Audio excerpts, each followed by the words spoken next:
बोली श्रीमद् भगवद गीता महापुराण की जय। गीता श्वेता कर्तव्या केवल शास्त्र विस्तृय या स्वयं पद्मावश्यु पद्मातिनिशतः।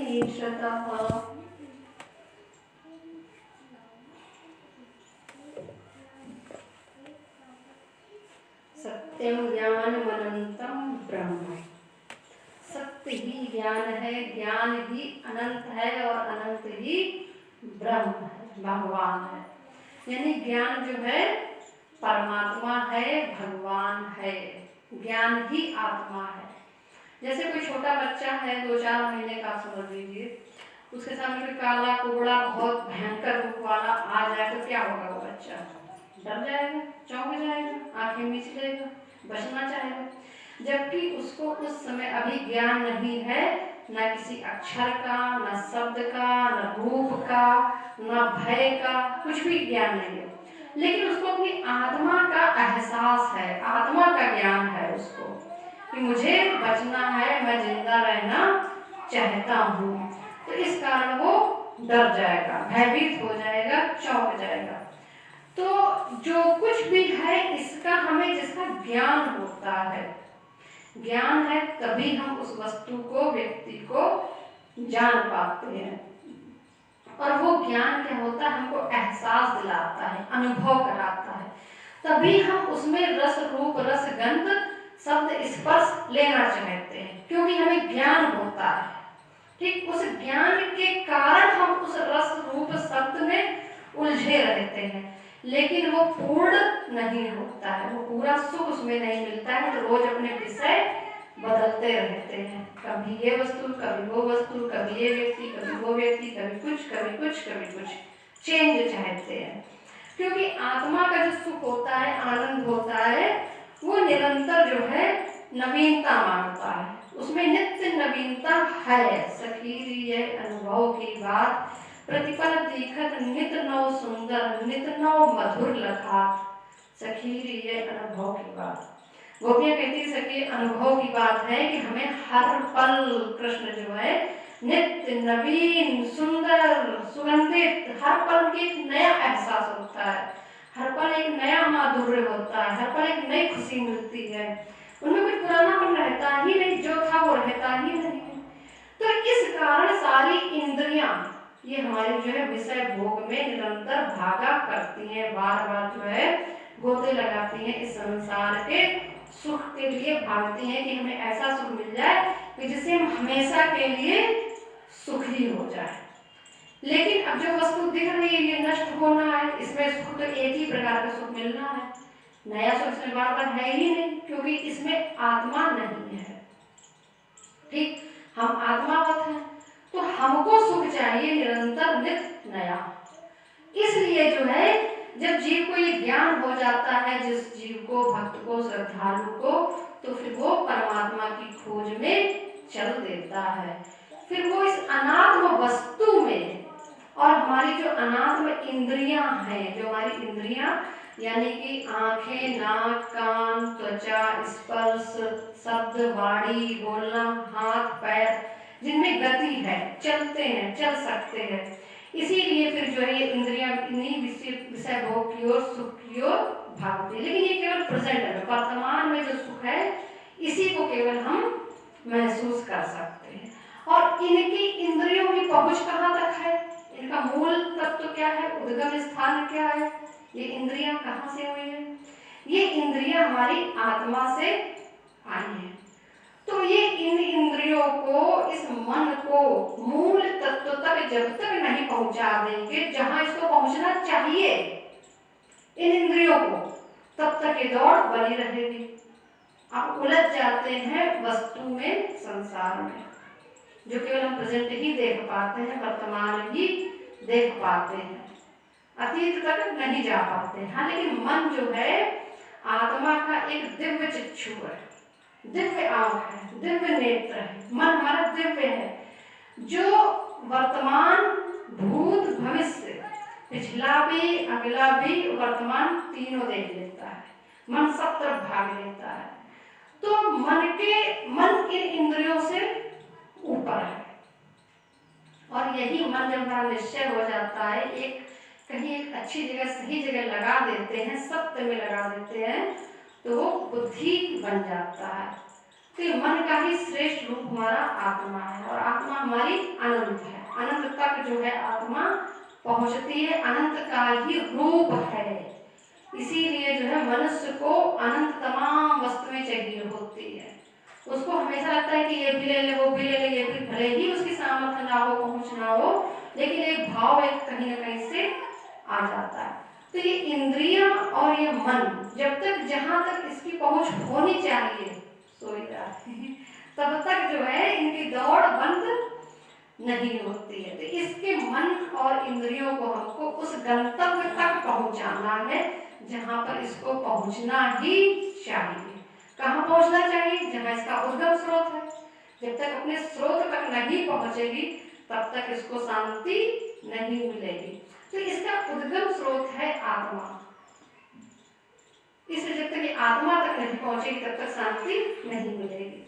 तो इस आत्मा के ज्ञान के लिए, आत्मा ज्ञान स्वरूप है, तो जब हमें ज्ञान हो जाता है आत्म वस्तुओं का कि हमें आत्मा को देखना है, अनात्मा को नहीं देखना है, यानी कि जिसमें आत्मा नहीं उसको नहीं देखना है, मूल तत्व को देखना है, तब हमारे जितने भी कर्म होते हैं, ठीक, जो भी काम हम करते हैं, तो उनका फल खत्म हो जाता है। तो उनका जो फल प्राप्त होता है वो परम ब्रह्म, परम आत्मा यानी परमात्मा प्राप्त होता है उनका फल।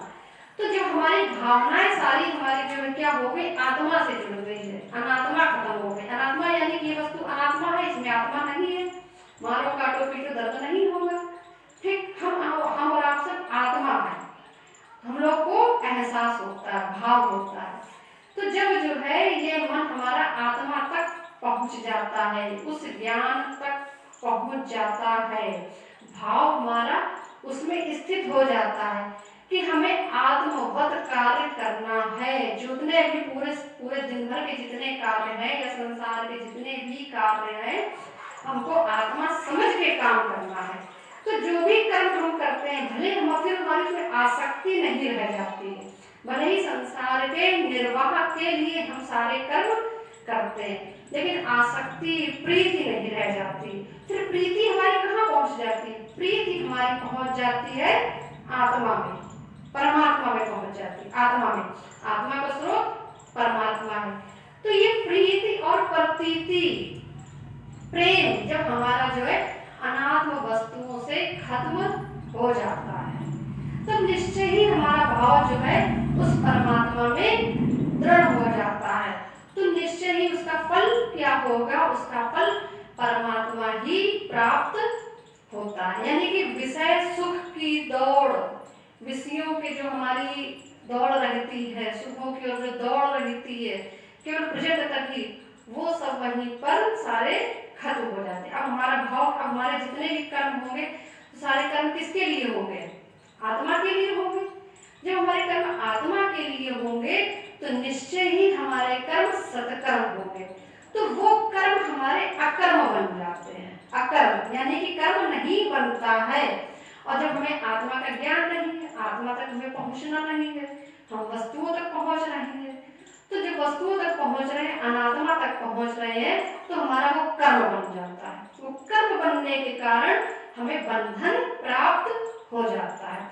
अब जब हमने अकर्म किया, भले ही हमने रोटी बनाई, भले ही हमने जो संसार के कर्म किए, गृहस्थ आश्रम आपने किया, पुत्र पैदा किए, बच्चे पैदा किए, उनका पालन पोषण किया, लेकिन आत्मा के लिए किया कि चलो ठीक है, वंश की वृद्धि करनी है, वंश को बनाए रखना है, तो पुत्र ऐसा इसीलिए कहा जाता है कि पुत्र की इच्छा रखता है जी, इसलिए विवाह संबंध बनाया गया है कि जो हमारे पितरों के कार्य हो सके, देवताओं के कार्य हो सके, और अन्य किसी के लिए भाव केवल एक होता है कि पुत्र रत्न की प्राप्ति हो, जिससे कि हम पूर्वजों के कार्य, देवताओं का तर्पण आदि कर सके।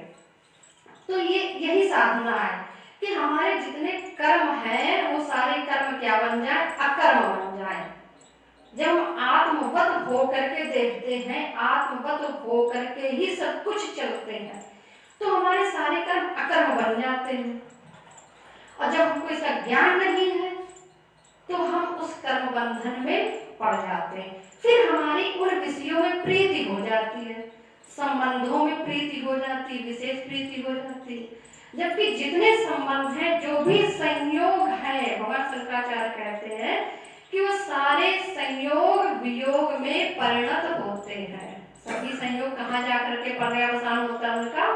वियोग में। सभी सब संयोगों का, जितने भी संयोग है, संयोग से आपको शरीर मिला है, इसका भी पर्यवसान कहाँ होगा? अंत इसका भी होना है। वियोग में इसका भी पर्यवसान होना है।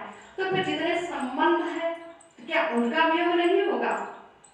तो यही हमारा विवेक यहाँ पर हमको काम करना चाहिए। यही हमारी इंद्रियों से प्रीति जो होती है, ये इंद्रियां, हाथ है, पैर है, मुख है, देखना है, हमारी इसके कारण ही सभी में प्रीति बनी रहती है। प्रीति यानी प्रेम बना रहता है, मोह बना रहता है। तो जब हम इस आत्मावत होकर के कार्य करते हैं तो इनसे मोह अपने आप सारा हट करके हमारा आत्मा में मोह हो जाता है।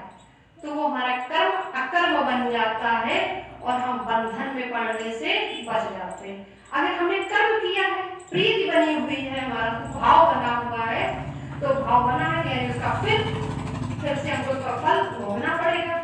फिर हमको वही चीज मिल जाएगी, क्योंकि उसमें हमारी वासना हो गई, प्रीति हो गई, प्रेम हो गया। ठीक। अंतेमति सो गति अंतकाले च मामेव स्मरण मुक्त्वा कलेवरम। अंतकाल में जो जिस भी स्वरूप का जो ध्यान करता है या जो मेरा ध्यान करता है तो मुझको ही प्राप्त हो जाता है। जब मूल तत्व में चले गए, ब्रह्म में चले गए कि सबका मूल ब्रह्म ही है, तो सारे कर्म हमारे ब्रह्ममय हो जाते हैं, अकर्म बन जाते हैं। कर्म फिर नहीं बनते। अन्यथा क्या होता है कि सब कर्म बनते हैं। अब जैसे कि हमने देखना, हमारा स्वभाव है, ये इंद्रियों का गुण है देखना। वो देखेगी अच्छी वस्तु देखना, या मन को अच्छी लगने वाली वस्तु को देखना, या कानों को अच्छी अपनी ही प्रशंसा सुनने की इच्छा रखना, या वाणी से अपनी ही तारीफ करना, दूसरे की बुराई करना।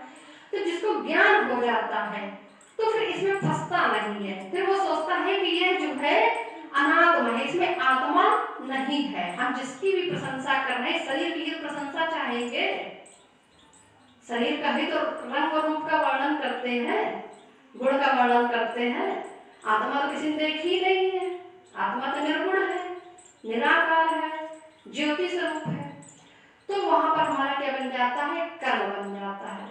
जब हमने इसको आत्मवत होकर के हम देखें, यही सांख्य योग है और यही जो है हमारा कर्म संन्यास है। यानी कि हमारे सारे कर्म जो है अकर्म हो जाए। अब हमको भूख लगेगी तो ठीक है, कमाना खाना जरूरी है, तो बस भाव ये हो कि आत्मा के पोषण के लिए इस शरीर का पोषण करना है।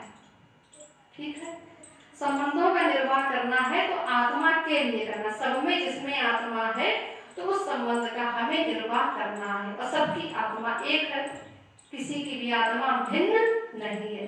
केवल रंग रूप गुण जाति के कारण वो जो है व्यक्ति भिन्न हो जाता है, अन्यथा वो आत्मा सब में एक ही आत्मा है।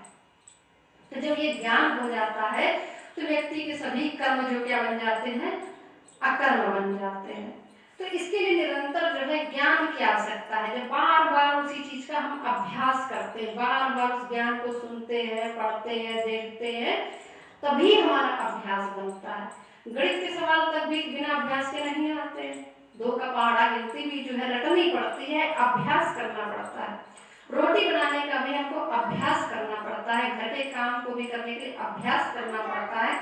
तो उसी प्रकार से ये ब्रह्म विद्या और ब्रह्म तत्व का भी अभ्यास ही करना पड़ता है, अभ्यास ही करना चाहिए। तो ये जो हमारे संत है, भगवान शंकराचार्य कहते हैं कि आप जो व्यक्ति इस ब्रह्म तत्व का, ब्रह्म भाव का जब 12 वर्षों तक जिधर भी उसकी दृष्टि जाए, जो भी देखे, जो भी सोचे, तो बार बार उसका वो अभ्यास करे। जब वो बार बार उसका अभ्यास करता है तो ब्रह्म तत्व में स्थित हो जाता है। अब जिसका अभ्यास चुगली करने का है, गाली बकने का जिसका अभ्यास है, लड़ाई करने का जिसका अभ्यास है, समय में भी वही कार्य करेगा। उसका अभ्यास, क्योंकि उसने पूरे जीवन में उसी चीज का किया है। मसाला खाने का जिसका अभ्यास हो, क्या कहने से या कुछ देने से छूट जाएगा? शराबी को शराब पीने का अभ्यास है तो कभी नहीं छूटता है। तो ये अभ्यास होता है, ये भी ब्रह्म तत्व, ब्रह्म विद्या, इसका भी अभ्यास करना चाहिए। 10वां अध्याय आता है। श्री भगवान वच भू एव महाभावो शृणु मे परमं वचामः यत्ते हम प्रेमाणाय वक्ष्यामि हितकामया। श्री भगवान बोले, हे महाभाव, फिर भी मेरे परम रहस्य और प्रभावयुक्त वचन को सुन, जिसे मैं तुझे अक्षय प्रेम रखने वाले के लिए हित की इच्छा से कहूँगा। नाम विदु सुरगुणा प्रभुवन्ना महर्षया अहिमादि देवानां महिषीणां च सर्वसा। मेरी उत्पत्ति को अर्थात लीला से प्रकट होने को न देवता लोग जानते हैं न महर्षि जन ही जानते हैं, क्योंकि मैं सब प्रकार से देवताओं का और महर्षियों का भी आदि कारण हूँ। आदि यानी सबसे प्रारंभ में कौन थे? केवल एक परम ब्रह्म ही था। उनसे ही सभी देवता, सभी महर्षि, सभी ऋषि, सभी संत, सभी मनुष्य, सभी पशु पक्षी, उन सबका कारण एक ही है, परम ब्रह्म मूल तत्व में। भगवान कहते हैं मैं सबका आदि कारण हूँ। जो मां जमनांदि च वेत्ति लोक महेश्वरम असमूढ़ा सामर्थ्येषु सर्व पापै प्रमुच्यते। जो मुझको अजन्मा अर्थात वास्तव में जन्म रहित अनादि और लोकों का महान ईश्वर तत्व से जानता है, वह मनुष्यों में ज्ञानवान पुरुष संपूर्ण पापों से मुक्त हो जाता है। भगवान कह रहे हैं जो मुझे अजन्मा जान लेता है कि मैं अजन्मा हूँ, मेरा किसी योनि से जन्म नहीं हुआ है, जिसको एक ज्ञान हो गया, निष्ठा हो गई, पूर्ण श्रद्धा हो गई, वो फिर सभी पापों से उसी क्षण मुक्त हो जाता है। अब जैसे आप ये समझिए, कोई मल पड़ा हुआ है यहाँ पे किसी जानवर का, तो क्या करेगा व्यक्ति? बचने की उससे कोशिश करेगा कि उससे किनारा करके निकल जाए, पैर तो जानबूझ के नहीं रखेगा, ठीक। लेकिन छोटा बच्चा, 2-4 महीने का बच्चा, 6 महीने का बच्चा, उसको तो ज्ञान नहीं है, वो तो मल को भी मुंह में डाल लेता है, उठा करके जो भी मिला सब कुछ मुंह में डाल लेता है, ठीक। माँ आएगी, उसको धुलाएगी, स्नान कराएगी, साफ करेगी, क्योंकि जानती है कि वो अशुद्ध हो गया और आपने पहले ही बच गया, क्योंकि ज्ञान था वो। तो यही ज्ञान है कि जब हमारा ज्ञान जो है पक्का हो जाता है, दृढ़ हो जाता है, तो पाप उसी समय स्वतः ही सारे नष्ट हो जाते हैं, जल जाते हैं। बुद्धिर्ज्ञानम सम्मोहा क्षमा सत्यम दमा शमः सुखम दुखम भावो भावो भयम चा भयमेव च अहिंसा समता तुष्टिस्तपो दानम यशो यशा भवन्ति भावा भूतानां मत्त एव पृथग्विधा। निश्चय करने की शक्ति, यथार्थ ज्ञान, असमूढ़ता, क्षमा, सत्य, इंद्रियों का वश में करना, मन का निग्रह, सुख दुख, उत्पत्ति प्रलय और भय अभय तथा अहिंसा, समता, संतोष, तप, दान, कीर्ति और अपकीर्ति, ऐसे ये प्राणियों के नाना प्रकार के भाव मुझसे ही होते हैं। तो जितने भी भाव हैं, दुर्भाव हो या सद्भाव हो, परमात्मा से ही सब जो है उत्पन्न हुए हैं। लेकिन भगवान ने आगे कहा है कि मुझ में सब कुछ है, लेकिन मैं उसमें नहीं हूँ। जैसे कि माता पिता होते हैं, सब कुछ जानते हैं, बहुत उनको अनुभव हो चुका होता है, लेकिन जो बच्चा अभी नवीन है, अभी प्रौढ़ नहीं हुआ है, उसको सब कुछ ज्ञान नहीं होता है। माता पिता तो सब कुछ जानते हैं। तो उसी प्रकार से पिता, परम पिता, वो सब कुछ जनक है, हर चीज के जनक है, लेकिन कहते हैं कि अगर मुझको पाना है तो सद से, सत्य से ही मुझको पाया जा सकता हूँ। तो मैं असत्य में भी, असत्य भी मुझ में है, सब कुछ मेरा ही है, मैंने ही सब कुछ जन्म दिया है, मैंने ही सब कुछ बनाया है, लेकिन मैं सत्य में हूँ, मैं असत्य में, असत्य से मुझको नहीं पाया जा सकता है। महर्षया सप्त पूर्वे चत्वारो मनुस्तथा मद्भावा मानसा जाता येषां लोक इमाः प्रजा। 7 महर्षि जन, 4 उनसे भी पूर्व में होने वाले सनकादि तथा स्वयंभू आदि 14 मनु, ये मुझमें भाव वाले सबके सब मेरे संकल्प से उत्पन्न हुए हैं, जिनकी संसार में यह संपूर्ण प्रजा है। तो भगवान ने सबसे पहले जो है 7 महर्षि जन, सनक आदि ऋषि, स्वयंभू मनु, शतरूपा, जिनकी संतान हम लोग हैं, सबसे पहले भगवान ने उनको ही जन्म दिया। फिर उनसे ही जो है उनकी संतान प्रजा के रूप में पूरा संसार है, फिर उन्होंने सभी को जन्म दिया। तो ऋषियों के भी विवाह हुए, फिर उनके भी पुत्र हुए, फिर उनके भी पुत्र हुए। तो जैसे कि हम लोग गोत्र होते हैं ब्राह्मणों में, तो हम लोग जैसे गोत्र कश्यप यानी कश्यप ऋषि की संतान है, अत्रि ऋषि की संतान। तो इस तरह के सभी हम लोगों के जो पूर्वज हैं वो ऋषि ही हैं, ठीक, और हम ही हमारे पूर्वज हैं।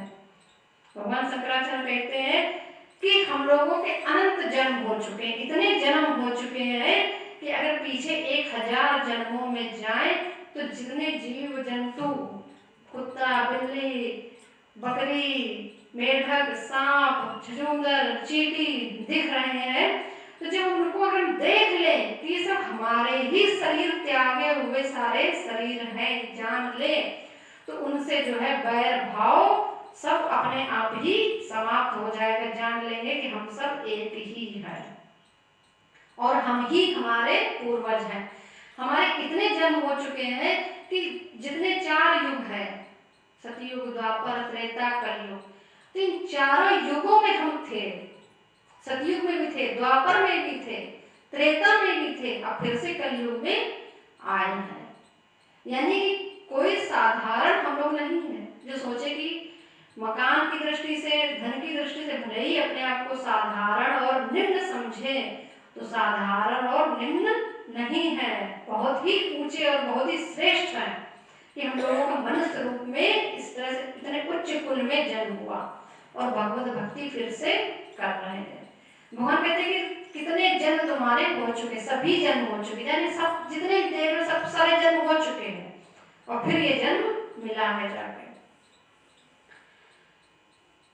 एतां विभूतिं योगं च मम यो वेति तत्तथा सो विकम्पेन योगेन युज्यते नात्र संशया। जो पुरुष मेरी इस परमेश्वर रूप विभूति को और योग शक्ति को तत्व से जानता है, वह निश्चल भक्ति योग से युक्त हो जाता है, इसमें कुछ भी संशय नहीं है।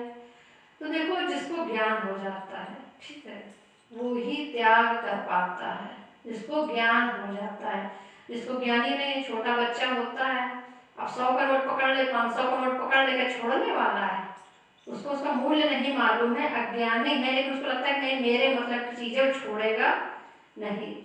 अब जिसको ज्ञान हो गया है कि हमारे पास अमूल्य निधि परमात्मा ही है, तो वो परमात्मा तत्व को और भक्ति नहीं छोड़ सकता है। वो ही जो है इस प्रपंच को, जब इस संसार के सारे धन, वैभव, ऐश्वर्य से ऊपर का जब उसको ज्ञान हो गया है कि परम ऐश्वर्य परमात्मा है, तभी तो वो फकीरी ले पाता है। अन्यथा तो उसको 99 का ही चक्कर बना रहता है कि आज एक और पूरा करके 100 कर ले, यही तो रहता है। लेकिन जो इसको त्याग करके उसमें जा रहा है, मन लगा यार फकीरी में क्या रखा है मिट्टी में, तो ये ज्ञान उसको हो गया है परम तत्व का, तभी जो है वो वैरागी हो सकता है। अहम सर्वस्प्रभो मत्ता सर्वं प्रवर्तते यदि मत्वा भजन्ते मां बुधा भाव समन्विता।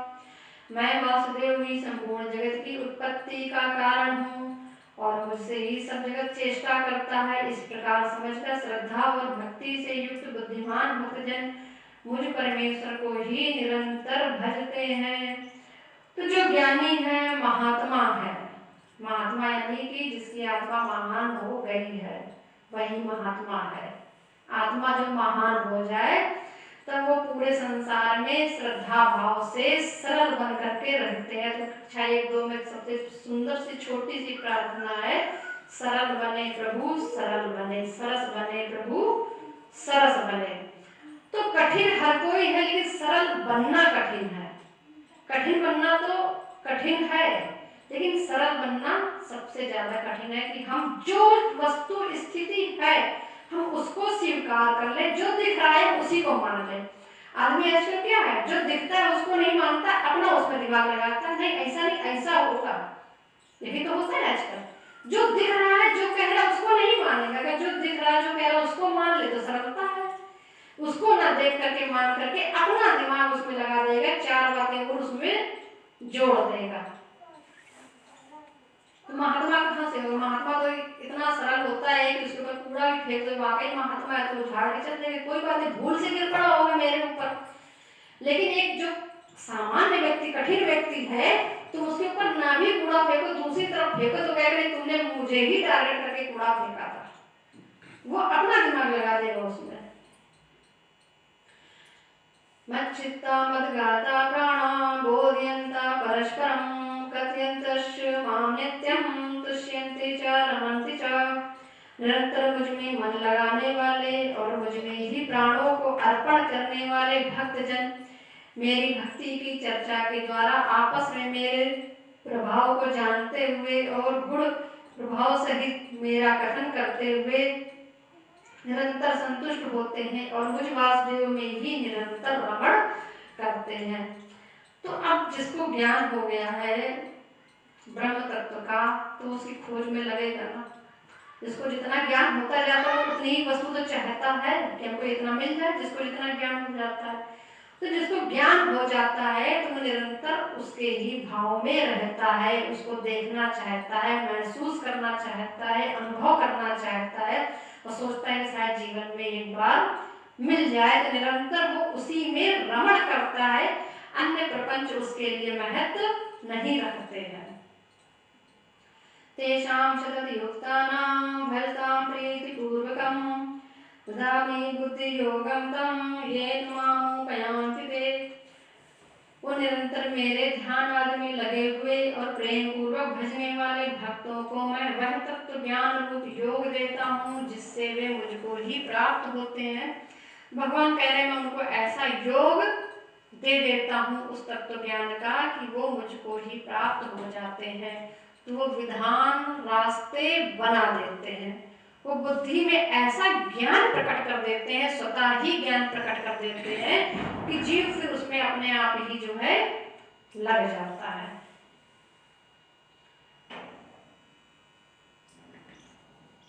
तेषामेवानुकम्पार्थ महामज्ञानजं तमानाश्यम्यात्म भावस्थो ज्ञानदीपेन भास्वता।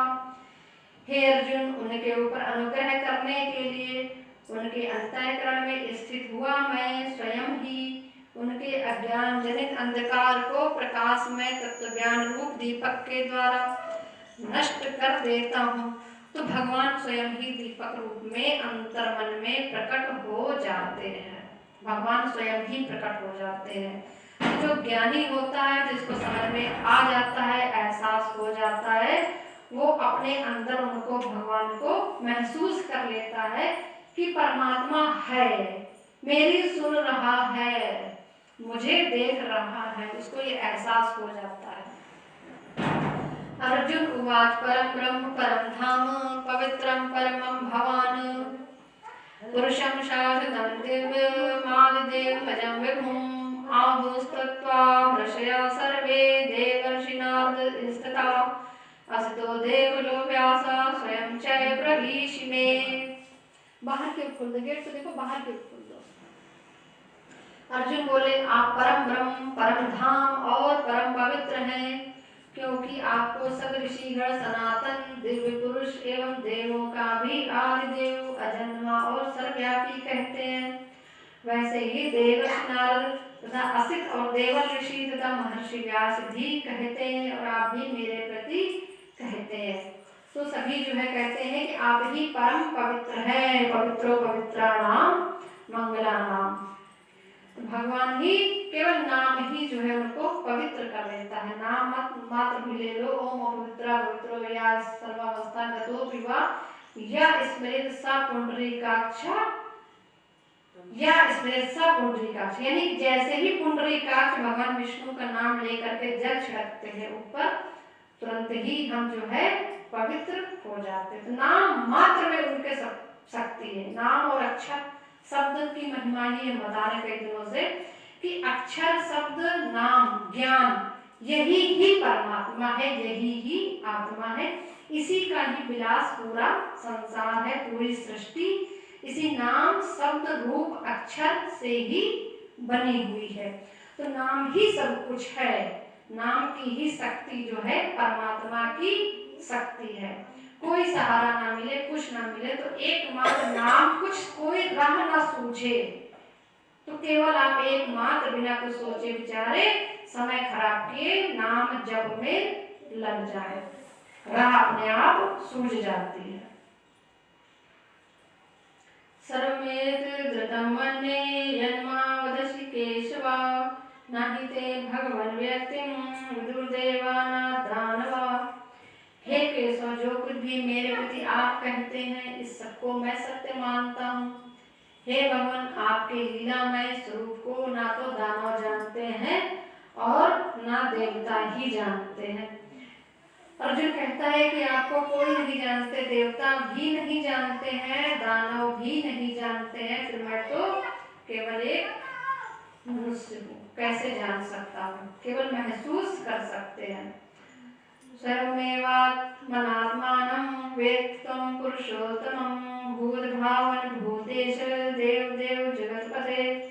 हे भूतों को उत्पन्न करने वाले, हे भूतों के ईश्वर, हे देवों के देव, हे जगत के स्वामी, हे पुरुषोत्तम, आप स्वयं ही अपने से अपने को जानते हैं। तो परमात्मा अंतर्यामी है, वो केवल स्वयं को ही जानते हैं, अपने आप को ही जानते हैं कि मैं क्या हूँ। अन्य कोई जो है अनिर्वचनीय, इसलिए कहा जाता है कि अनिर्वचनीय, यानी कि वचनों में वो नहीं आ पाते हैं। परमात्मा का वर्णन ऐसा अनिर्वचनीय। हरि अनंत है तथा अनंता। वक्तुर्महस्येषेण दिव्यात्म विभूतया, या विभूतिर्भिर्लोकान् इमामस्त्वं व्यापतिष्ठसि। इसलिए आप ही उन अपनी दिव्य विभूतियों को संपूर्णता से कहने में समर्थ हैं, जिन विभूतियों के द्वारा आप इन सब लोगों को व्याप्त करके स्थित हैं। अब जो बहुत अच्छी बात कही कि अब आप अपनी विभूतियां बताइए, अपने गुण बताइए कि आपने कैसे इस संसार को धारण कर रखा है, कैसे आप इसका आधार स्तंभ है, कहाँ कहाँ आप हैं। बहुत अच्छी बात है, बहुत अच्छे गुण आते हैं इसमें कि कैसे भगवान को हम पहचाने, कहाँ कहाँ परमात्मा है। कथम वेद्यामहं योगिस्तमां सदा प्रचिन्तयन्, केषु केषु च भावेषु चिन्तयोऽसि भगवन्मया।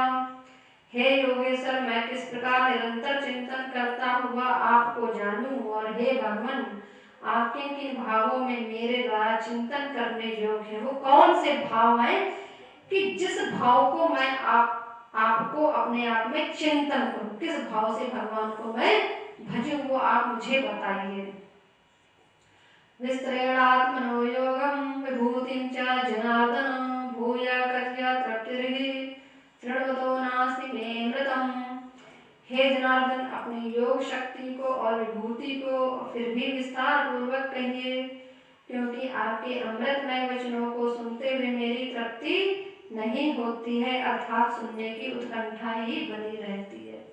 तो वाकई जो भगवान के प्रेमी हैं कभी अघाते नहीं है। भगवान के गुण विभूतियां रहस्य जानना ही चाहते हैं, बार बार रहस्य, क्योंकि परमात्मा इतना रहस्यमय है, खुद ही परमात्मा अपनी विभूति का वर्णन नहीं कर सकते हैं। उनकी कथाएं, उनके रहस्य, उनके लीला, तो जिस जानने की जो इच्छा है, बाकी सब जो कुछ भी है, हर चीज की एक सीमा है, अंत है। लेकिन परमात्मा का ना अंत है ना आदि है, प्रारंभ भी नहीं है और अंत भी नहीं है, सब चक्करमय है बिल्कुल।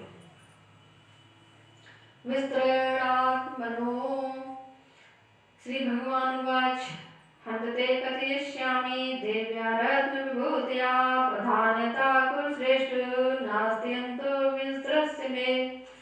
श्री भगवान बोले, हे कुरुश्रेष्ठ, अब मैं जो मेरी दिव्य विभूतियां हैं उनको तेरे लिए प्रधानता से कहूंगा, क्योंकि मेरे विस्तार का अंत नहीं है। अहमात्मा गुडाकेशा सर्वभूताशय स्थिता, अहमादिश्य मध्यम च भूतानामन्त एव च। हे अर्जुन, मैं सब भूतों के हृदय में स्थित सबकी आत्मा हूँ तथा संपूर्ण भूतों का आदि मध्य और अंत भी मैं हूँ। यानी प्रारंभ में भी मैं हूँ, बीच में भी मैं हूँ और अंत में भी मैं ही हूँ। मैं ही सबकी आत्मा हूँ। तो आत्मा हम सब हैं, इसलिए हम प्रारंभ में भी थे और अंत में भी हम हैं और आज हम बीच में भी प्रकट हैं। प्रकट भी है बीच में और कल हम फिर से अंतर्ध्यान भी हो जाएंगे। शरीर हमारा विघटित हो जाएगा। और जब हम पैदा नहीं हुए थे प्रारंभ में, तब भी हमारे पास शरीर नहीं था, लेकिन हम आत्म रूप में, ज्योति रूप में, वर्षा रूप में, खाद्यान्न रूप में थे। यानी बीज जब पड़ता है माता के गर्भ में, कैसे पड़ता है?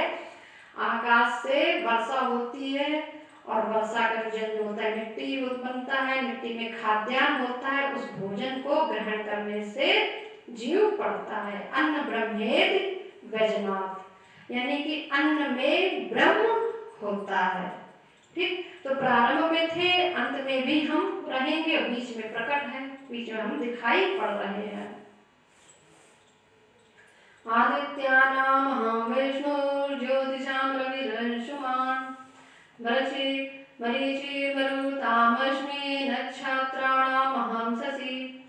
मैं अदिति के 12 पुत्रों में विष्णु और ज्योतियों में किरणों वाला सूर्य हूँ तथा मैं 49 वायु देवताओं का तेज और नक्षत्रों का स्वामी अधिपति चंद्रमा हूँ। जो 12 अदिति के जो 12 पुत्र हुए थे, उनमें भगवान विष्णु स्वयं परमात्मा के रूप में है और सूर्य के रूप में भी वो ही है। इसीलिए सूर्य का कभी जो है अस्त नहीं होता, सूर्य कभी अस्त नहीं होता।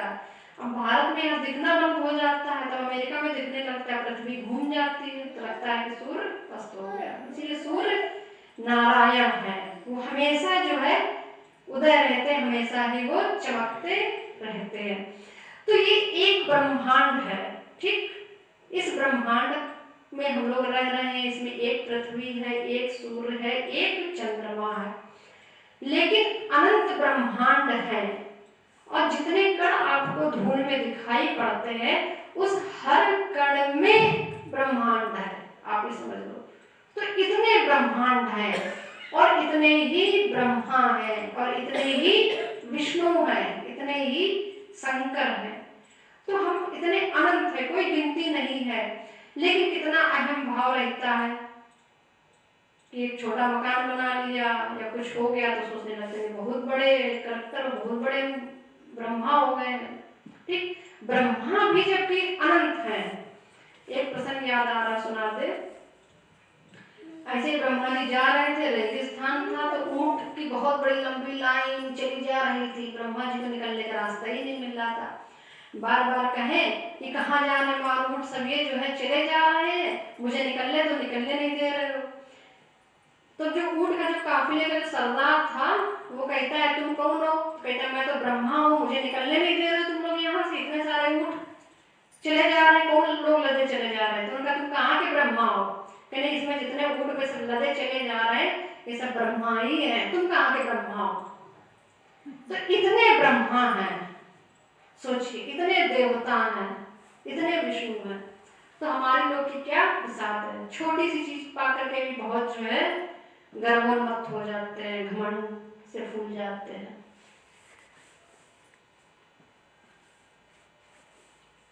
वेदानां साम वेदोस्मि देवानामस्मि वासवा इंद्रियाणां मनश्चास्मि भूतानामस्मि चेतना। मैं वेदों में सामवेद हूँ, देवों में इंद्र हूँ, इंद्रियों में मन हूँ और भूत प्राणियों की चेतना अर्थात जीवन शक्ति हूँ। तो जीवन शक्ति परमात्मा ही है। क्रिया शक्ति, इच्छा शक्ति, प्राण शक्ति, 3 प्रकार की शक्ति तो बताई थी। तो जो प्राण शक्ति है, जिससे कि हमारे अंदर इच्छा पैदा होती है, जब इच्छा पैदा होती है तभी जो है किसी कार्य को करने के लिए क्रिया की भी शक्ति आती है। तो परमात्मा में आकर्षण इतना है कि निरंतर कोई ना कोई क्रिया चल ही रही है, क्रिया चलती रहती है। तो ये संसार बनता बिगड़ता, बनता बिगड़ता, बनता बिगड़ता रहता तो जो इस ज्ञान को जब जान लेता तो इस संसार को बड़े आश्चर्य की भांति देखता है। कितना आश्चर्य है। एक वृक्ष को ही ले लीजिए, उसमें भी जो पत्तियां गिरती हैं, फिर नई पत्तियां आती, फिर पत्तियां गिरती, फिर नई पत्तियां आती हैं। ठीक है, पहाड़ है, पहाड़ भी टूटता रहता है, फिर बनता है, फिर टूटता है, फिर बनता है पहाड़। शरीर को ही ले लीजिए, अपने शरीर को, बचपन छूट गया, जवानी छूट गई, बुढ़ापा भी छूट जाएगा। इस शरीर से त्वचा भी निकलती रहती है, त्वचा गिरती रहती है, जैसे सांप की केंचुली गिरती रहती है। कितने आश्चर्य की बात है। तो ये अभ्यास, अब क्या है ना, अगर रूप में, रस में, शब्द में जीव उलझा हुआ है, तो इसको ना देखता है ना सोचता है, उसको तुरंत जो रेडीमेड इंस्टेंट भोजन नहीं आता है, वो मैगी कि तुरंत बन जाए, तुरंत हम खा ले, तुरंत पेट भर जाए, इंस्टेंट वाली चीज समझ में आती है। तो ये सब ज्ञान जो होता है अभ्यास की बात है। जो इसके अभ्यास में लगा है वो इस रहस्य को जानना चाहेगा, इसमें उसमें ही उलझेगा। जो इस रहस्य में नहीं लगा है, नहीं जानता है, जिसका जो स्वभाव बन गया है, तो हर जीव, भगवान कहते हैं कि अपने स्वभाव, अपने गुण, अपने कर्म के अनुसार ही वो व्यवहार भी कर रहा है। जिस जीव का जैसा स्वभाव, गुण, कर्म है, वो उसी में ही बरत रहा है। उसने संयम कभी किया नहीं है तो उसका स्वभाव ऐसे ही चंचल है। जिसने संयम किया है, संयत किया है, वो मुनि हो गया है, मौन हो गया है, ऋषि बन गया है, महात्मा बन गया है। ठीक। तो जब जीव मरता है तो मरने के पश्चात भी जो है हमारी यही आदतें, यही स्वभाव, यही गुण, यही बुद्धि ट्रांसफर हो जाती है। जो शरीर मिलेगा उसको यही सब मिल जाएगा जाके। तो जिसने इस जीवन में बहुत भक्ति कर ली है, बहुत भक्त है, तो देखो कुछ बच्चे पैदा होते ही जो है राम सप्ततत्रा बोल दिया उन्होंने, उनके मुंह से ओम निकला, पैदा होते ही वो भक्ति करते हैं। कुछ लोगों को तो जीवन भर सिखाओगे, कुछ धूप जला दिया करो, वो कुछ करते ही नहीं, भगवान तक जाते ही नहीं। तो ये जन्मों जन्मों का जो है प्रसंग सारा चलता रहता है। यही आदतें हैं, यही स्वभाव है और यही अभ्यास है। जैसा हम तो ना मैं भक्ता प्रणश्यति, कल आया था श्लोक, इसीलिए भगवान कहते हैं कि मेरा भक्त कभी भी नष्ट नहीं होता है। रुद्राणाम शंकरश्चास्मि, मैं वेदों में सामवेद हूँ, देवों में इंद्र हूँ, इंद्रियों में मन हूँ, भूत प्राणियों में चेतना अर्थात जीवन शक्ति हूँ। रुद्राणाम शंकरश्चास्मि, वित्तेषु यक्ष रक्षसाम, वसूनां पावकश्चास्मि, मेरुशिखिरिणामहम्। मैं 11 रुद्रों में शंकर हूँ, यक्ष तथा राक्षसों में धन का स्वामी कुबेर हूँ, 8 वसुओं में अग्नि हूँ और शिखर वाले पर्वतों में सुमेरु पर्वत हूँ। तो 8 जो वसु हैं उनमें प्रमुख अग्नि भगवान स्वरूप है, अग्नि परमात्मा का ही स्वरूप है। और जो रुद्र है 11 रुद्र हैं, उन 11 रुद्रों में प्रमुख जो है उनके अधिपति शंकर परमात्मा का ही स्वरूप है। विष्णु और शंकर में कोई अंतर नहीं है, दोनों एक ही है। राक्षसों के स्वामी और यक्षों के स्वामी, यानी राक्षस में भी उसकी आत्मा भी परमात्मा ही है, लेकिन उसके गुण और स्वभाव क्या है, राक्षसी है। उसकी आदतें क्या है, राक्षसी है, तो वो राक्षस कुल में चला गया। ठीक। तो इसी प्रकार से जो उन्नत भक्त होते, बहुत श्रेष्ठ भक्ति कर रहे हैं, बहुत श्रेष्ठ भक्ति कर रहे हैं, लेकिन कुछ उनसे भूल चूक जब हो जाती है तो पता चला वो जो है यक्ष, राक्षस आदि बन जाते हैं, पिशाच बन जाते हैं, उनको भी लोग सिद्ध कर लेते हैं। तो ये उन्होंने, उनके स्वामी कुबेर, कुबेर तो देवता है, धन के स्वामी है, वो जो है भगवान का ही स्वरूप है, परमात्मा, परम ब्रह्म परमात्मा ही है। तो भगवान ने गुण और स्वभाव के अनुसार ही सबको जन्म दिया है, सबको कुल दिए हैं। बोलिए श्रीमद् भगवद गीता महापुराण की जय। वो बता दे थोड़ा, भीड़ होता वो बोलो करो, हाँ? कल वाला वो भीड़ होता बोले अच्छा हाँ, पढ़ी तो वही। अच्छा। हाँ, जब देर हो तब समझा दो। महात्मा उसका है। जब देर हो तब समझा दे। क्या टाइम हो गया? हाँ? टाइम क्या हो गया? हाँ,